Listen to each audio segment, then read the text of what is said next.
Hello traders, FX TradePad right here. We are going to be talking about the difference between pips and percentage growth.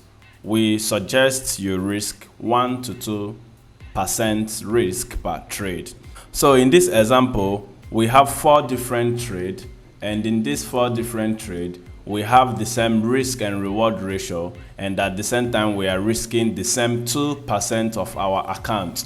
So for an example, let's imagine we have $2,000 account.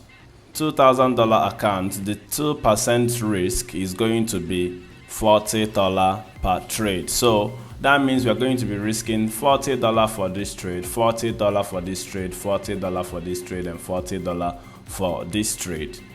So now in this example, we are going to assume we lost the first trade.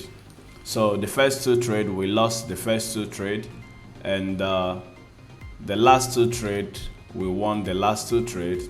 So now if we're going to do the calculation via pips calculation and percentage calculation, we are going to have the total of minus 15 when we do it in the pips calculation, and when we do it in percentage calculation, we are up 8%. This is to show you that pips doesn't really matter. What matters the most is the percentage you risk per trade.